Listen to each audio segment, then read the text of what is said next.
So first, before I start the list, let me lay out some ground rules. This video is only going to cover the original 700 chapters of the Naruto manga and the anime episode equivalents. Second, I'm going to be taking some creative liberties when drawing the start and end points for some of these arcs. There's not actually a clear consensus on what counts as an arc, when some start, when some end, that sort of thing. The most common manga arc list that I see looks like this, and I don't know if it's official or not, but regardless, it's at odds with the official arc list that you can find on Naruto's website. Some of the differences are, for example, rather than splitting the Chunin exams up into Chunin exams and Konoha Crush, the anime splits them up into Chunin exam preliminaries and Chunin exam finals. Another example is the manga list considers the Itachi pursuit mission and the formation of Heavy, Jiraiya's fight with Pain, and Sasuke's fight with Itachi to be 3 separate arcs, but the manga considers it to be all one thing.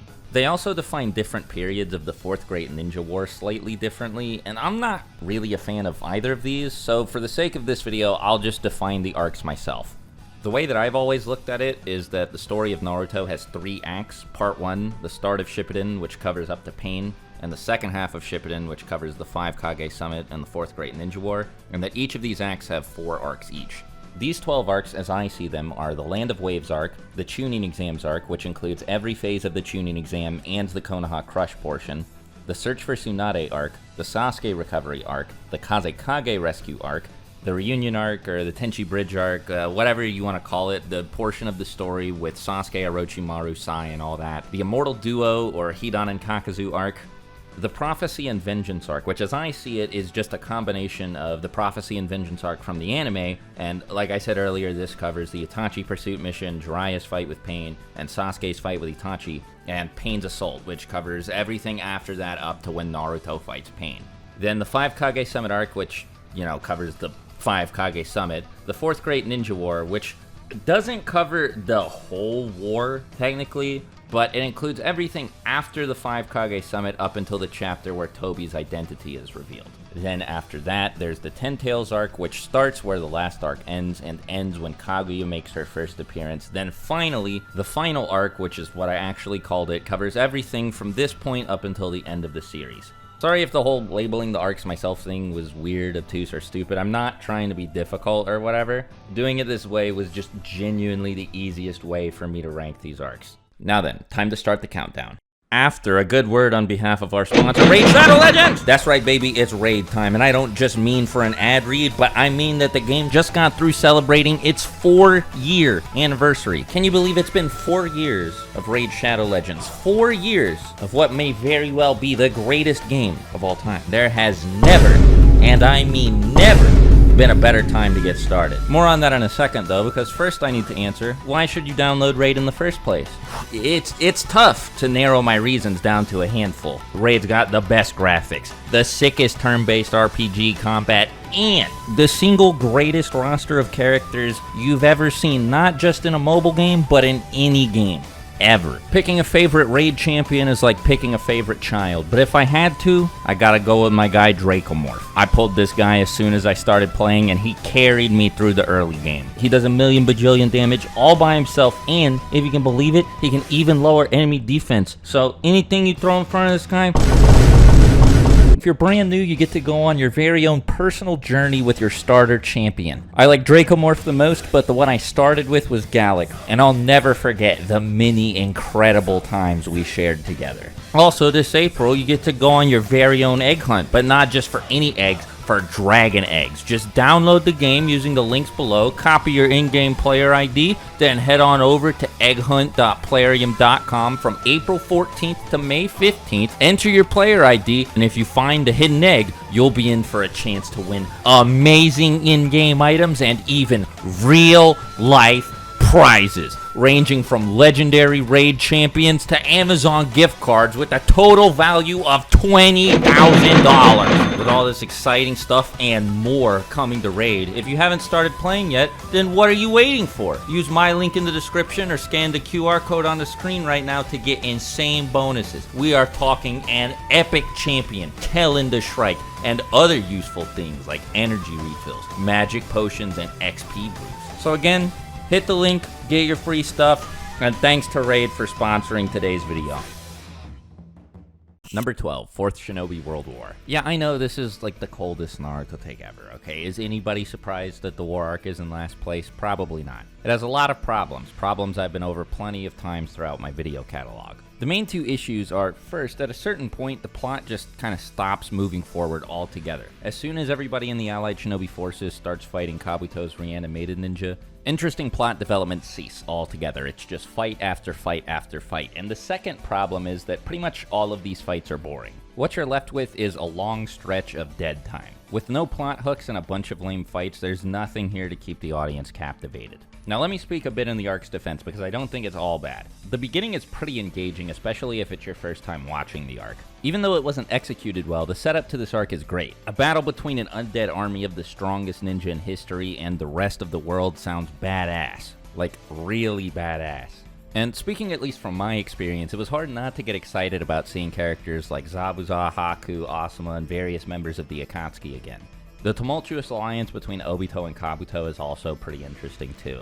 Plus, there's a lot of intrigue in Sasuke getting the Eternal Mangekyo Sharingan and Naruto training to eventually master the Nine Tails. The flashback with Minato and all of the insight into the Nine Tails attack that it provides is also some of the best stuff in the series. So the beginning of the arc definitely gets a pass from me. Things only get bad when the actual war starts, but pretty much as soon as Naruto and B step in, things start to pick up a little bit, and by the end, when the arc reaches its climax and the 5 Kage are fighting Madara, Naruto and B are fighting Obito, and Sasuke and Itachi are fighting Kabuto, it's not like exceptional, but it's all really good.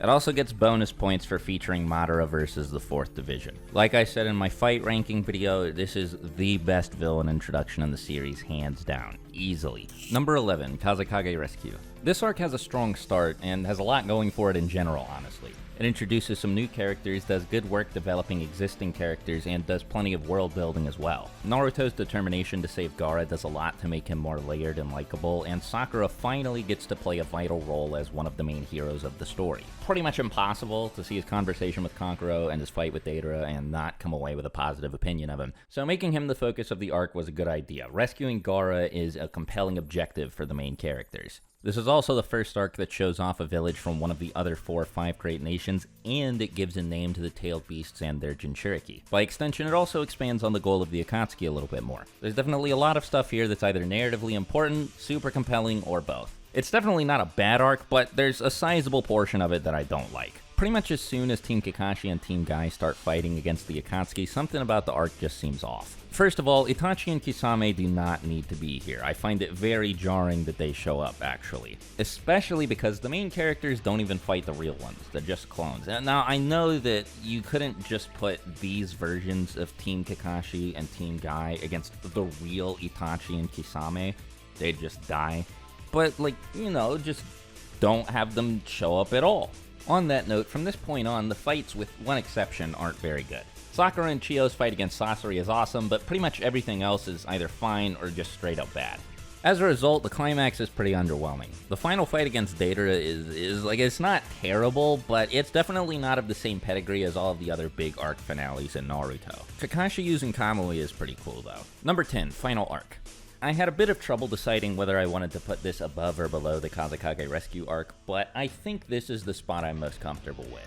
The final 10 or so chapters with all the Naruto and Sasuke stuff did a lot to push it over the edge, but I also think that the Kaguya fight, while it's not spectacular or anything, is fine. The arc is a lot more consistent than the last two. There aren't any sections that I find particularly boring, and there aren't any weird shifts in pacing or anything like that either. I know a lot of people really hate Kaguya, and while I think that she's a pretty big step down from Madara and Obito, like a really big step down, I also think that she's like a fine villain. The berserk, all-powerful force of nature thing is something I'm a fan of, and this, coupled with how visually interesting her abilities are, makes her very fun to watch. The quiet insanity thing she's got going on is pretty eerie too. Throughout most of the fight, she has a pretty calm look on her face, but Kishimoto does a good job conveying that beneath it, she's totally gone. I'll address another elephant in the room with Kakashi Susanoo. A lot of people think that this was like the stupidest thing ever, and it's not extremely stupid, but it's also really, really, really cool.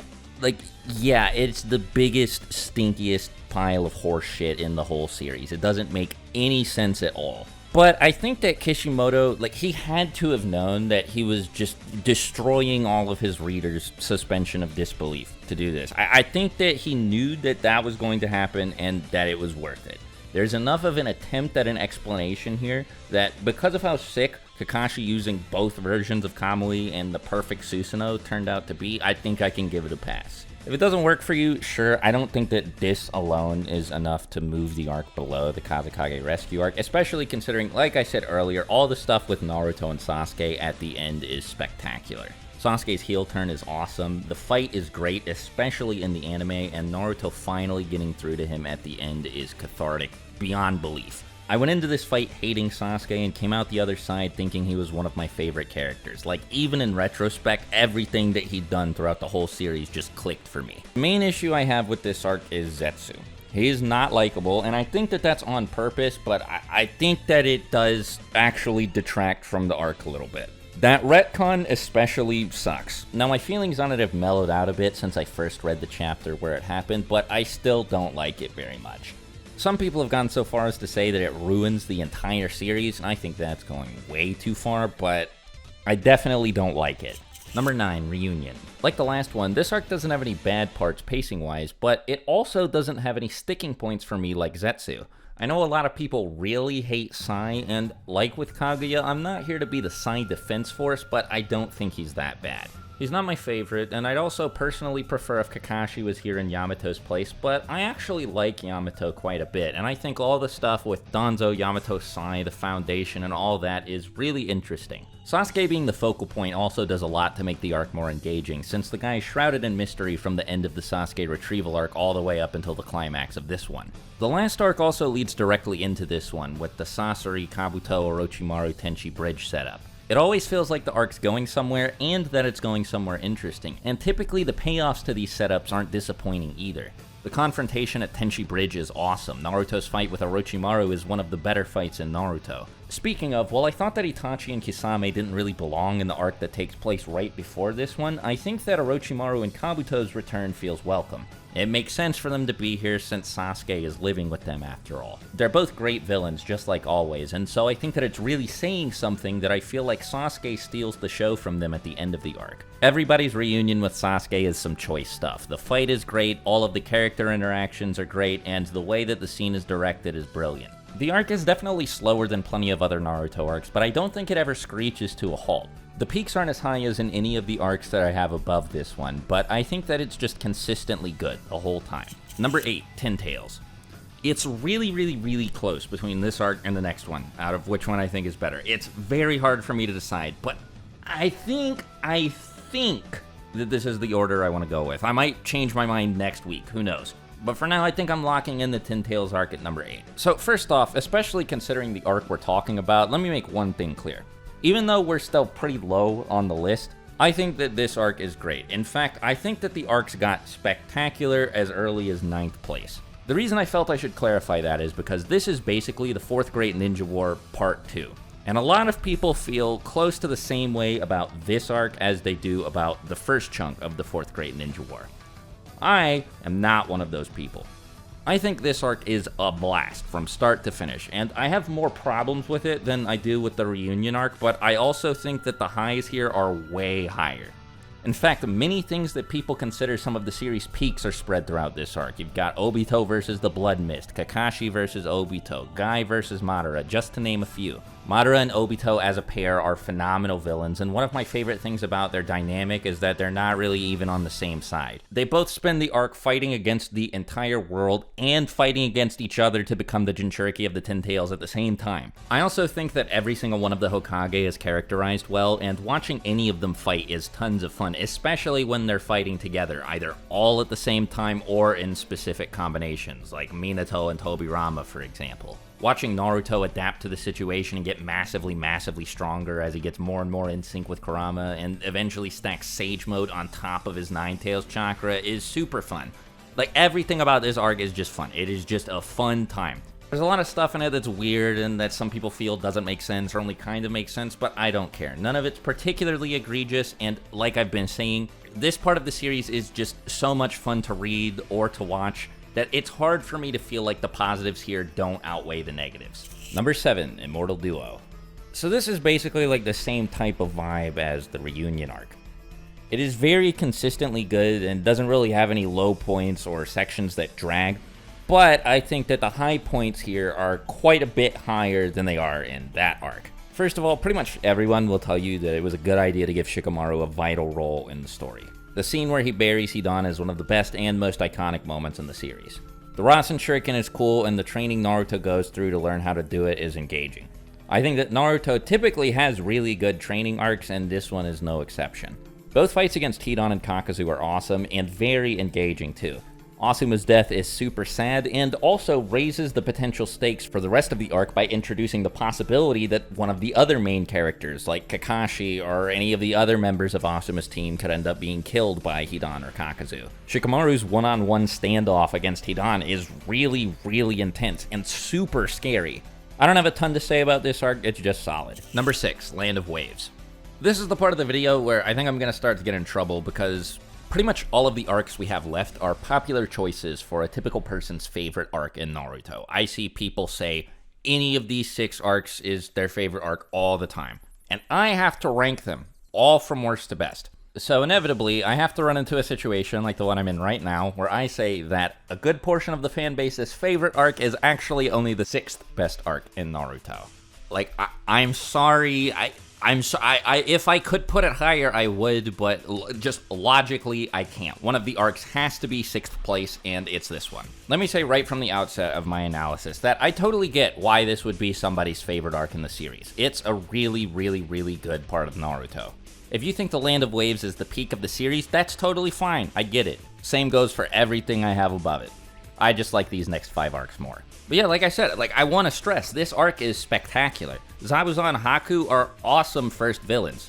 All of the main characters are introduced super well. The first chapter with Naruto, Iruka, and Mizuki is spectacular. Team 7's respective character introductions, the bell test, the fight with the Demon Brothers, Team 7's first fight with Zabuza, the fight on the bridge, everything from start to finish in this arc is wonderful. The stuff with Inari and his dad is like, I don't want to say it's bad because it's definitely not, but it's like a little much sometimes. It doesn't need to be in the arc as much as it is, but that's only if I have to name a negative about the Land of Waves, that's the only one I can think of, really. This is just such a good first arc for the series. It excels at introducing all of the characters that it needs to introduces pretty much every fundamental core aspect of the world that you need to progress with the story, sets the tone for the rest of the series really well, and features some phenomenal fights. I've talked about this many times before, but I think that Kishimoto really shows his skill as a writer in the first fight between Team 7 and Zabuza. Throwing Naruto and Sasuke up against somebody that powerful, it doesn't make any sense. There's no reason to have them fight him straight up, because obviously they're just going to lose. But he gives Zabuza a very interesting handicap through the water prison jutsu, because while maintaining that jutsu, Zabuza can't move. Has to keep his hand in the water prison. So all Naruto and Sasuke have to do is force him to move. And he's so much stronger than them that that's actually a pretty difficult task.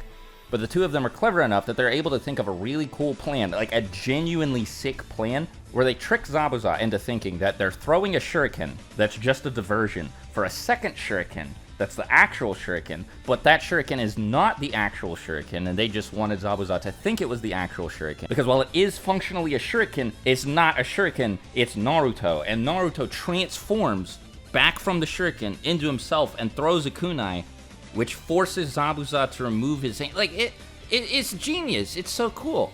Like, if I didn't know any better and someone showed me the opening chapters of Naruto, my gut reaction would be, well, okay, so they're going on this mission, right, but they have this super strong, like, mega badass Kakashi with them. Like, what are Naruto, Sasuke, and Sakura supposed to do? Kakashi is way more competent than them. Anything that could possibly threaten them is something that Kakashi will just be able to sneeze away, and anything that could threaten Kakashi is something they would have no business helping him with, right? And Kishimoto, he just swiped that problem away, made it a complete non-issue in the arc.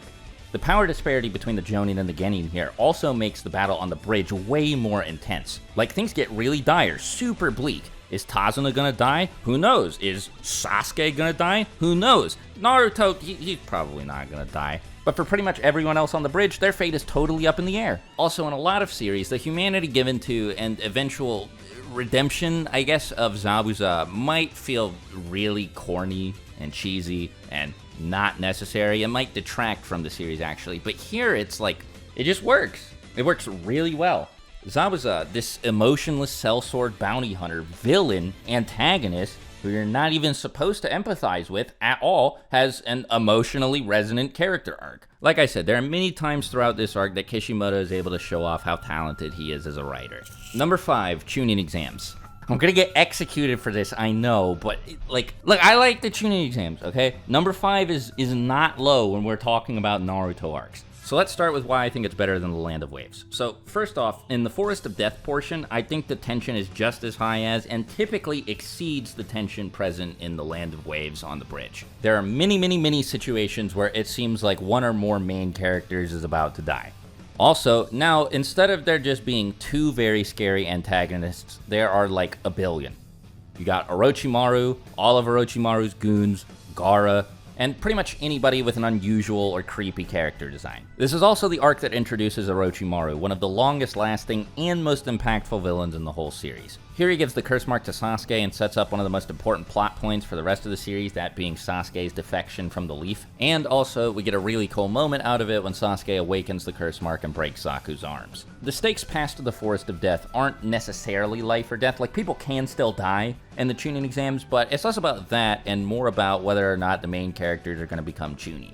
This makes the arc really engaging, especially if you're invested in any of the characters taking part in the tournament, which if you've made it this deep into the series, you probably are. It also keeps the adrenaline pumping with fight after fight after fight after fight, and I'm gonna say something that might be a bit controversial, but is definitely not incorrect. Most of these fights, or at least a lot of these fights, aren't actually that good, at least not compared to other Naruto fights. But every single one of them at least makes for a good scene, I think. Aside from, the fight's a little weak, but I don't think it's as bad as a lot of people say it is. Gaara versus Lee kind of speaks for itself. The finals have some great highlights with Sasuke versus Gaara and Shikamaru versus Temari. Orochimaru's fight against Hiruzen during the Konoha Crush section and Naruto's fight against Gaara are both spectacular. This arc also introduces an impressive number of new characters, many of whom end up becoming mainstays. Guy and his team, Kurenai and her team, Asuma and his team. I mean, like, technically some of these characters debuted in Chapter 1 in the Academy, I guess, but that doesn't really count, right? I'm pretty sure. So don't be that guy in the comments like, well, technically, Shikamaru, you're not, he was actually in Chapter 1, Shuenkage. Like, don't, please don't. But yeah, all the Sand siblings show up for the first time here too. Jiraiya makes his first appearance in the Chunin exams. Like I mentioned earlier, Orochimaru and Kabuto make their first appearance in the Chunin exams. And then there are some characters who I think should have been more important than they ended up being, like Anko. She's really cool, but doesn't really do anything after this arc. Everybody likes the Chunin exams, and for good reason. Like I said with the Land of Waves arc, if this is your favorite arc, I get it. It's just not mine. Number 4, Search for Tsunade. This is probably going to be the one that gets me in the most trouble. And before anybody says that I've lost my mind, no, it's not because people are going to think I have this too low. I think a lot of you are going to yell at me for having this too high. Specifically, over the Land of Waves and the Chunin exams. But yes, I actually think this arc is that good, and I think that it's also probably the most underrated arc in the whole series. So first of all, this arc introduces Itachi and Kisame in a scene that I think is brilliant. Just like Madara, Itachi spent a majority of the series before he was introduced being built up as a major threat, and in his introduction scene, he doesn't disappoint. Not only does he live up to the hype, he surpasses it. I think that one of the reasons Itachi's so beloved is because of how cool he is in this scene. I mean, obviously, the whole plot twist, which I'll get into later in the video, has a lot more to do with it than that, but Itachi simply wouldn't be what he is without a debut scene this cool. Anyway, the arc also introduces the Mangekyo Sharingan and both of Itachi's unique abilities, Tsukuyomi and Amaterasu, and it also has hands down the coolest use of Tsukuyomi in the series. Another thing this arc introduces by introducing Itachi and Kisame is the Akatsuki and the threat they pose to Naruto.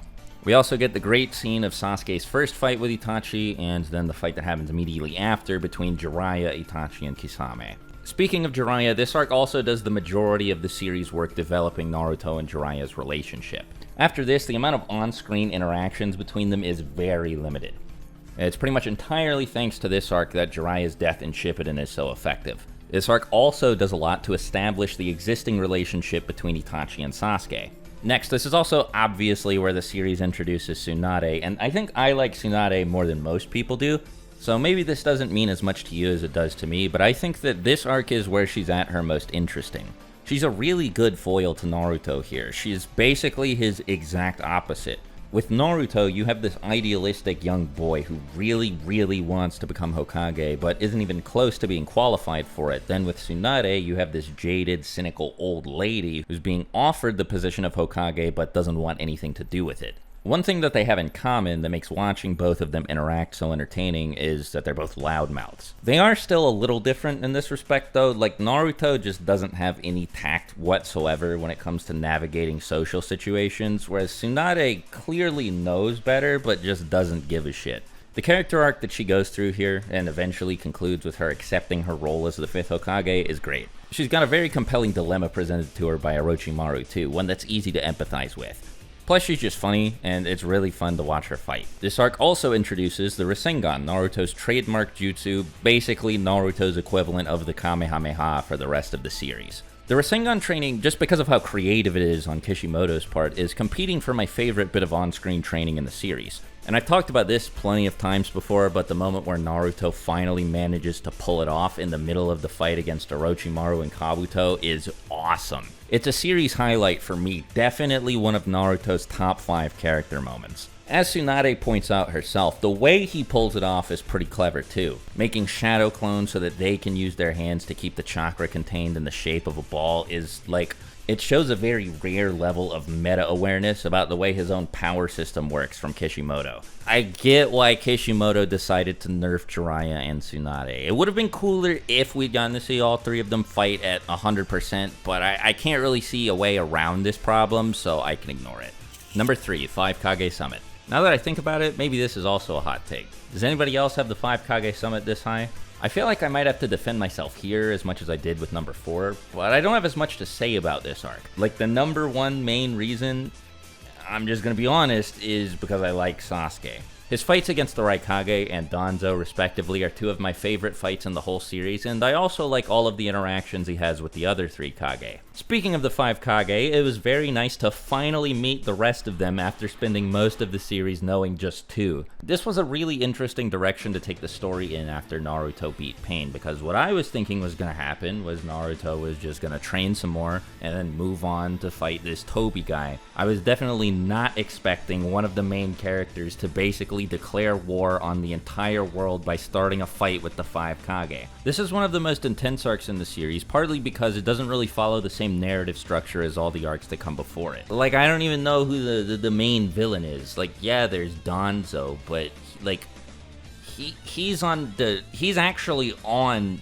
the side of like the good guys, technically. The real villain here is Obito, and Sasuke is aligned with him. Like, Obito's on the same side as the final boss from the last arc. It's cool, right? Like, for Naruto, this is a formula break. It's not like a revolutionary storytelling technique on Kishimoto's part to do something like this, obviously. There's plenty of media out there that's done things that are way weirder than this. But for something like Naruto, like I said, this is just cool. The only thing that sucks is the lame, shitty Fu-Ao subplot. Like, when I tell you I don't care about this at all, the words are not strong enough to convey my actual feelings. This is so boring, and it doesn't belong here. And the arc would be better off without it. Now, I did like the Kisame B subplot. That was pretty good, and the fight was pretty good too. I guess it also could have done without Sakura's fake love confession to Naruto. That did not help how people felt about an already divisive character, but aside from those 2 things, the arc is great. Spectacular fights, really good character moments, especially all the stuff at the end with Kakashi and Sasuke and then Naruto and Sasuke, plus the setup to what seemed like it was going to be a promising war arc, all the world building we get by getting introduced to all these people from different villages, the immense progression through Sasuke's character arc, it's all spectacular. A nearly perfect arc with just a couple of blemishes. Oh, also, before I move on, aside from all the meathead shonen action stuff, I think that the diplomacy section, like with all of the 5 Kage and their aides talking with one another about what they're gonna do about the Akatsuki, is awesome. There are some great character interactions here, and that's impressive because this is the first scene that some of them appear in. I guess Kishimoto just does a really good job characterizing them, but now that I think about it, pretty much everyone is characterized either well or perfectly in this arc. This is in contention for Sasuke's finest hour as a character. Many of his best moments are here in this arc. There are a lot to pick from, but one non-fight scene that stands out to me, specifically in the anime, is the one where he appears on the ceiling of the conference room and his theme song starts playing, then Mifune jumps at him and he blocks Mifune's sword with his own sword. Give me some more of that, please. In conclusion, a nearly perfect arc with just a couple of blemishes. Number 2, Prophecy and Vengeance.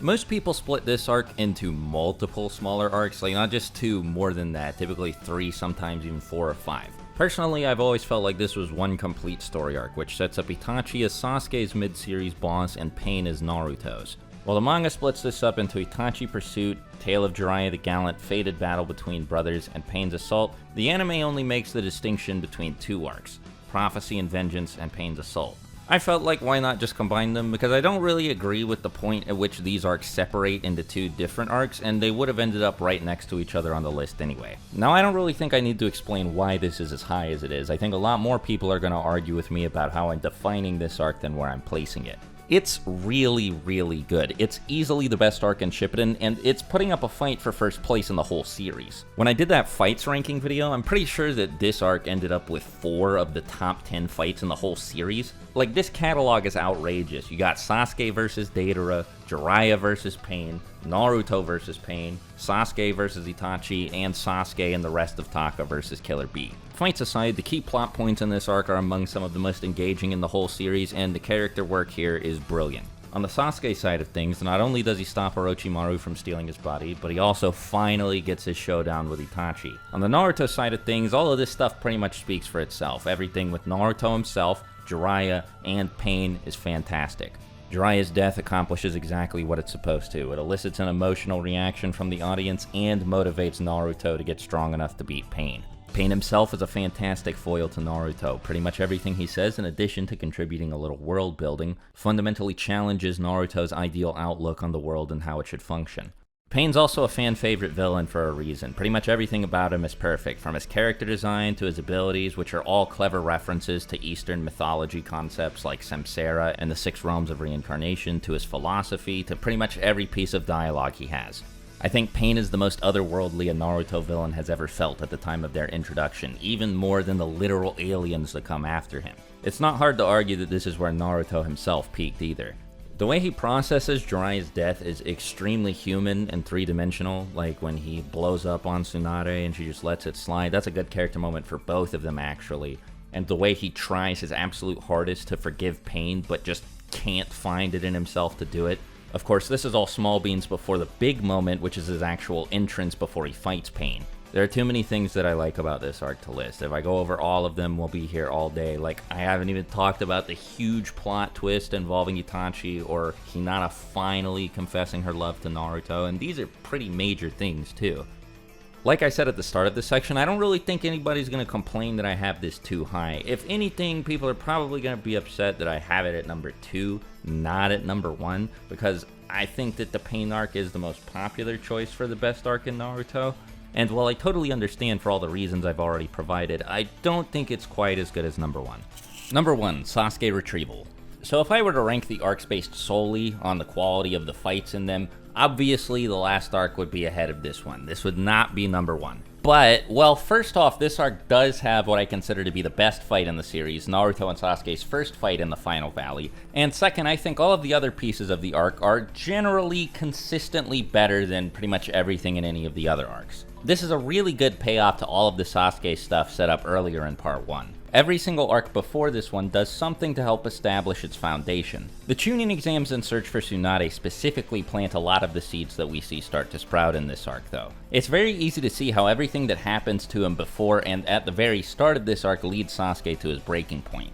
seeing how strong Orochimaru is in person, getting the curse mark from him, and feeling its effects firsthand, only to pretty much immediately afterwards see the effects of Naruto training with a different member of the Sannin, then having this followed with his meeting with Itachi, where Itachi basically says Naruto is more interesting, more special, more extraordinary than Sasuke, then having this almost immediately, at least from Sasuke's perspective, followed by him fighting Naruto and nearly getting killed by the Rasengan, then having that followed by him getting jumped by a bunch of Orochimaru's goons and them showing off to him that they're all more powerful than him because they all have more developed curse marks than he does. It all makes sense. Like, you can clearly follow his train of thought if you pay attention to what's been happening to Sasuke up until this point. This is also arguably where we see many of the characters involved in this arc at their best. Choji, Kiba, and probably Neji too never get to be as cool again as they are in their fights against their respective members of the Sound Four.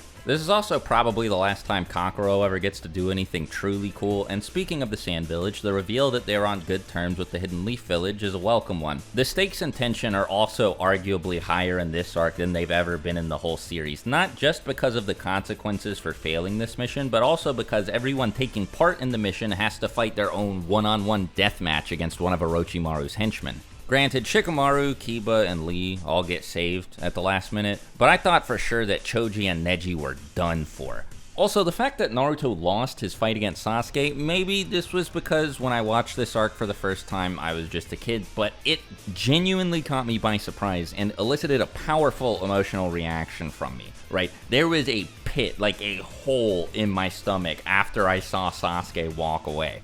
It also completely changed the direction of the rest of the series. Shippuden is defined by the fact that Naruto lost his fight against Sasuke. I can definitely see arguments for moving some of the arcs I have below this one above it, but to me, this is the definitive Naruto arc. I'm curious though, because I know many of you are going to have vastly different opinions from mine. How would your list look? If you want, you can use the official arc designations, like Fated Battle Between Brothers and stuff, or you can order the arcs based on the way that I've defined them.